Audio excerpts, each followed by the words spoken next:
2024 की ये ईद हम अमीर बिलाज के घर वालों के साथ मनाएंगे और बताएंगे कि किस तरह वो ईद मनाते थे। जी, यहाँ पे आके बैठ जाते थे। यहाँ पे हर बंदा आता जाता था। ये वही जगह है जहाँ पे रौनकें लगी होती थी ईद के दिनों में। यहाँ पे जो दोस्त होते थे वो इकट्ठे होते थे। अच्छा। उधर वो आम लोग भी सारे आ जाते थे।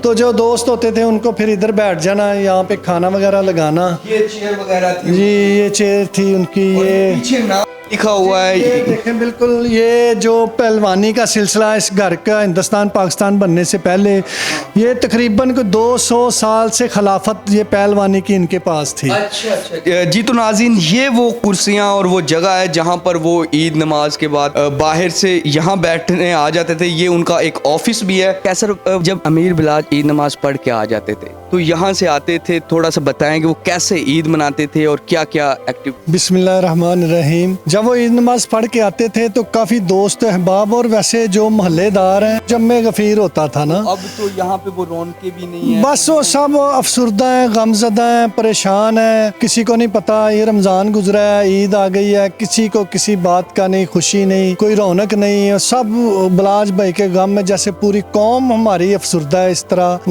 ये सब लोग अपने अपने घरों में है। तो चलते हैं अमीर बिलाज के घर की तरफ और मजीद पूछते हैं कि वो आते थे ईद नमाज पढ़ के, क्या क्या एक्टिविटी करते थे। अच्छा, जब वो आते थे ईद नमाज पढ़ के तो घर में दाखिल हुए, क्या करते थे? सबसे पहले क्या वो काम करते? घर में पहुंच के इधर ऊपर आके बैठ जाते थे। सारे दोस्त अहबाबों को इनवाइट किया होता था तो सब ने आना। अच्छे अच्छे खाने, अच्छी अच्छी वैरायटियाँ चीज़ें उन्होंने तैयार करवानी। खाने के बहुत शौकीन थे। अच्छा। तो वो खुद सर पे ऊपर बैठ के तैयार करते थे और उनकी आदत बहुत अच्छी थी कि वो दोस्तों के साथ इकट्ठे होकर वो खाना खाना, बैठना, एंजॉय करना। क्योंकि एक्टिविटी इतनी होती नहीं थी, कोई बिजनेस, सारा दिन काम, छोटी उम्र, इस उम्र में घर का बोझ, ये कारोबार का बोझ। तो फिर जब वो टाइम मिलता था, कुछ भी टाइम मिलता था, तो वो हंसी खुशी मजाक में वो अपनी ज़िंदगी गुजार रहे थे। जी तो नाज़रीन, ये वो जगह है यहाँ पर वो घर में इंट पढ़ के सबसे पहले यहाँ पर आते थे। तो वो कहाँ पर डेरा लगाते थे, कहाँ पे उनके दोस्त मिलने आते थे? जी, यहाँ पे आके बैठ जाते थे। यहाँ पे हर बंदा आता जाता था।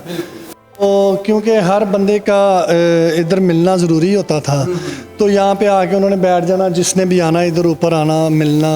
मुख्तलिफ लोग आते थे, बाहर से भी मेहमान वगैरह आते थे। जी। तो क्या उनको क्या चीज़ें देते थे, क्या उनकी एक्टिविटी? खिदमत करके बड़े खुश होते थे। खाना खिलाना, अच्छा खाना है, तारीफ़ करनी, सब ने खुशी होनी। तो यही चीज़ें सर्व करनी, खिदमत करनी, सारा। ठीक है। तो अब उनके बच्चे भी हैं माशाल्लाह, उनसे आपकी बात होती होगी, उनकी वालदा से बात होती होगी। क्या कहते हैं वो? अब उनका क्या, इस ईद पे तो वो नहीं होंगे, तो किस तरह वो गुजार रहे हैं? जी, वालदा से तो नहीं, बच्चे तो इधर आ जाते थे ना ऊपर, तो यहाँ पे खेलते थे। फिर उनके साथ हमारा प्यार मोहब्बत था।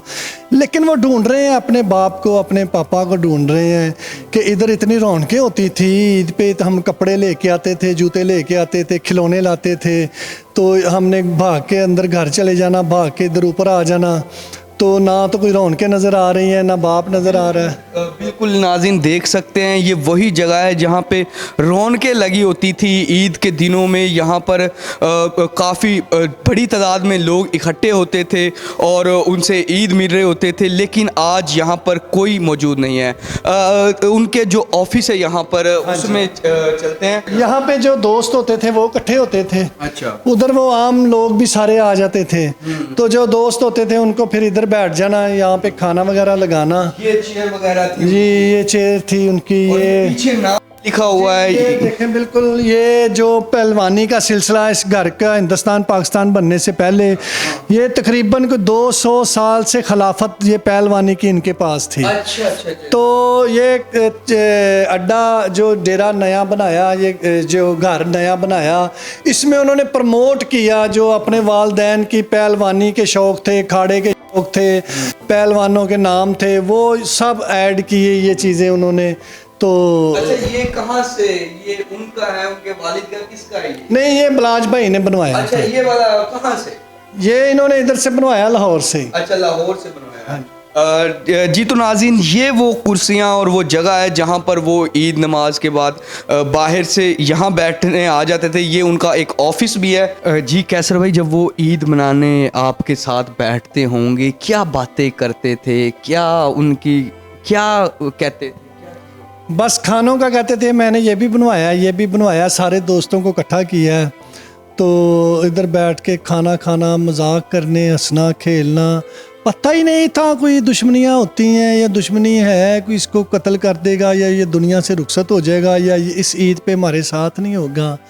ये तो सोच के किसी कोने में भी ये बात नहीं थी।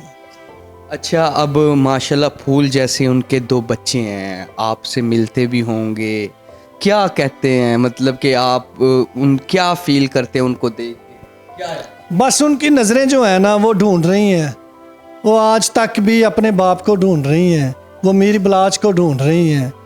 तो सवाल क्या कर सकते हैं, वो पूछते हैं पापा वो बाहर गए हुए हैं, आएंगे, तसल्ली देते हैं, घर जाते हैं। ये तो उनको पता है ना कि वो अपने बाप के बगैर सोते कैसे हैं, जो सीने पे लटाता था, जो उनसे खेलता था, तो वो अब किसके साथ खेलें, किसके सीने पे लेटे हैं।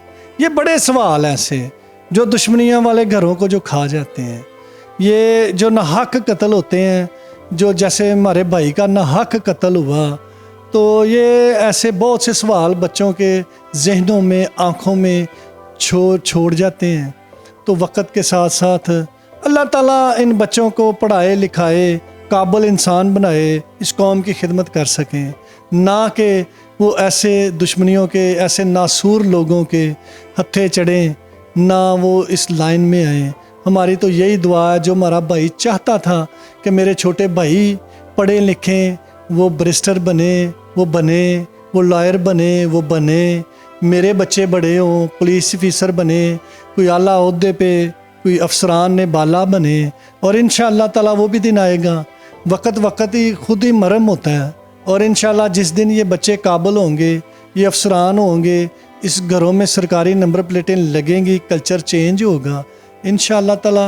हो सकता है इस दुख में कोई कमी आए। अमीर बलाज कभी उसने लड़ाई झगड़े का पैगाम नहीं दिया, कभी उसके मुंह से हमने उसको सिर्फ मुस्कुराते देखा है। वो कभी इस तरह का ना चाहता था, लड़ाई झगड़ा उसने ख़त्म भी कर दिया, लेकिन फिर भी क्या दुश्मनों के दिलों में थी जो बूज़ ख़त्म ना हो सका, उन्होंने ये सारा वाक़या। कुफर जो होता है ना, वो हर मज़हब में, हर जगह पे मौजूद होता है, और कुफर यही होता है, कुफर की अलामतें यही होती हैं, काफरों की अलामतें यही होती हैं, लोगों के घरों को उजाड़ना, बच्चों को यतीम करना, औरतों को दुख देना, आंखों में आंसू दे के खुश होना, लाशें देख के खुश होना।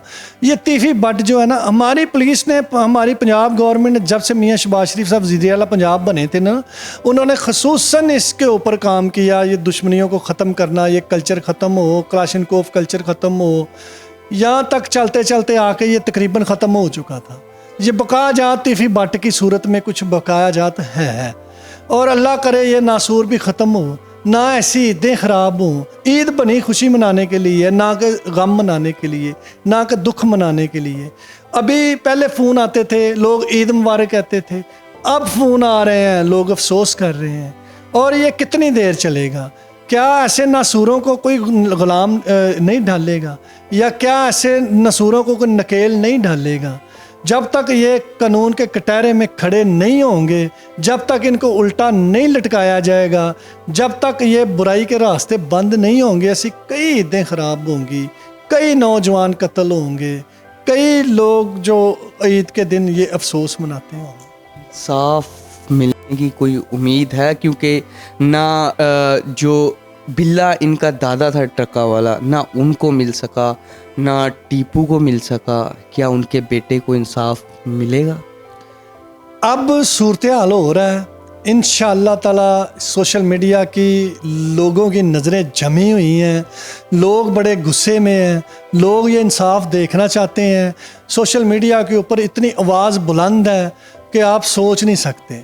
हमें इतनी दूर से फ़ोन आते हैं, इंडिया से हमें लोगों के फ़ोन आते हैं, हमें सिख बरादरी के फ़ोन आते हैं, हमें कनाडा से, अमेरिका से, इंग्लैंड से, हर जगह से फ़ोन आते हैं। ठीक है ना जी, इंशाअल्लाह ताला इंसाफ मिल के रहेगा, सोशल मीडिया की ये आवाज़ दबनी नहीं है, ये वो दौर नहीं है, ये 2024 है। इंशाल्लाह पुलिस ने फंदा कसा हुआ है, इसलिए ये भगोड़ा भागा हुआ है ना। ये मैदान में आए, ये कानून को फेस करे, ये टीवी चैनल के ऊपर आकर तड़ियाँ ना लगाए, ये शराबें पी के ये लोगों को डिक्टेट ना करे, ये खुद को काबू में रखे। इंशाल्लाह ताला इसका गला फंदा जब डलेगा ना इसके गले में, तो इसकी ज़बान और आंखें बाहर आएंगी ना, तो फिर आप देखिएगा इस लाहौर में अगर अमन और सुकून ना हुआ तो फिर बात की। तो उसको लाने की कोई पुलिस ने तैयारी या कुछ हो रहा है कि उसको लाया जाएगा तीफी? जी इंशाल्लाह इसको आना पड़ेगा, इसको आना ही पड़ना है। ये आगे आगे भाग रहा है, ये मुल्क चेंज कर रहा है, अपनी डायरेक्शन चेंज कर रहा है, और पुलिस बड़े प्रोफेशनल तरीके के साथ इसके पीछे पड़ी हुई है, और इंशाल्लाह ताला इसको घसीट के लेके आएगी। ये हमारी कौम के कदमों में ले आके फेंकेगी इसको, और पता चल जाएगा इसको कि इंसाफ ये 2024 का कैसा है और 2010 का कैसा है और 94 का कैसा है। अमीर बलाज की वालदा ने कुछ ऐसे जनाजे उठाए जो जिनकी अभी वक़्त था, लेकिन कुछ लोगों ने उनको जीने का मौका नहीं दिया। तो उनका क्या मतलब कि उनसे आपकी बात हुई है इस ईद पे, क्या कहते? नहीं, मेरी बात तो नहीं हुई, लेकिन ये है कि एक माँ का जो हमने भी लाशें उठाई हैं, हमारे भी भाई कत्ल हुए हैं, बाप कत्ल हुआ है, हमने भी अपने घर में ये चीज़ें देखी हैं। माएँ मुर्दा हो जाती हैं, माँओं के पास कोई अल्फाज नहीं होते, वो सिर्फ बैठ के एक जगह पे तकती रहती हैं, देखती रहती हैं। और ये सदमा देने के लिए इस नासूर ने ये काम किया है। ये कोई वजह नहीं थी, कोई दुश्मनी नहीं थी, कोई किसी को नहीं मारना चाहता था, कोई किसी के साथ लड़ना नहीं चाहता था। ये सिर्फ और सिर्फ ये सदमा देना चाहता था इस घर को, और वो इसने इस घर का फूल जो था, जिगर का टुकड़ा था, उस पे हाथ डालना है इसने। कुछ साल पहले जितने भी लाहौर के बड़े बड़े लोग थे, उन्होंने वो बैठे एक साथ और उन्होंने कहा कि नहीं आगे लड़ाई झगड़ा करेंगे। क्या तीफी बट उनमें शामिल नहीं? नहीं, ये होता ही नहीं है। ये अंडरवर्ल्ड का कीड़ा है इसके दिमाग में, ये अंडरवर्ल्ड को प्रमोट करता है। ये नए नए बच्चे जो होते हैं उनको ये शूटर तैयार करता है।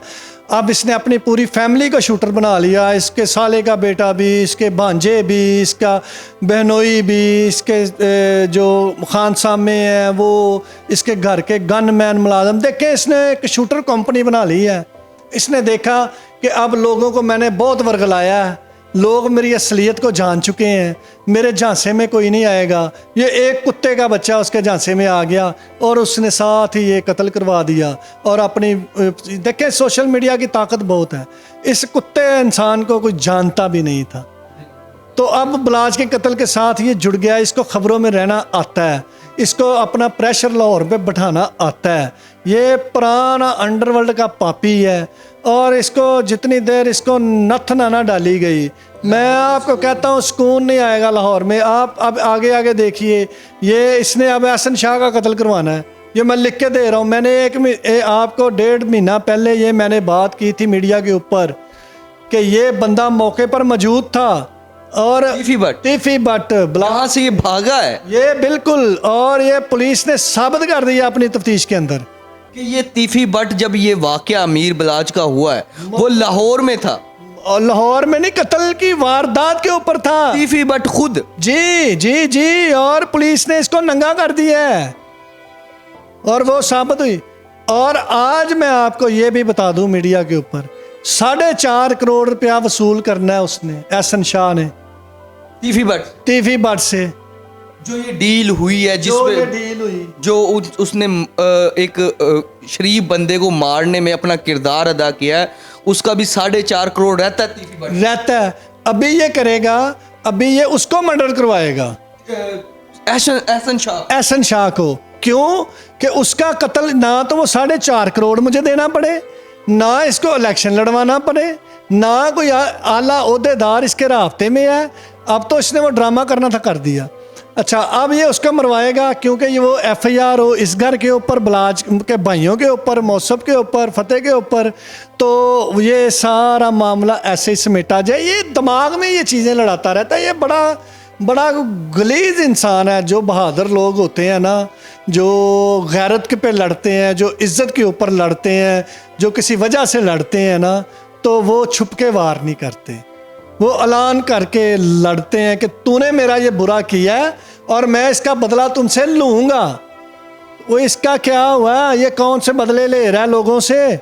ये अरशद मीन चौधरी ने क्या इसका बाप मार दिया था? क्या टीपू पहलवान ने इसका बेटा मार दिया था? क्या बलाज ने इसका बहनोई मार दिया था? क्या क्या हुआ इसके घर के? किसी ने कुछ भी किया इसके घर के साथ? इतने घर उजाड़ दिए इस इंसान ने। ये साइको आदमी है, ये एक नफसियाती मरीज़ है। इसको या तो इधर हॉस्पिटल के अंदर बंद रखा जाए या जेल के किसी सेल में बंद रखा जाए, तब ये हमारा माशरा, ये हमारे लोग महफूज हो सकते हैं।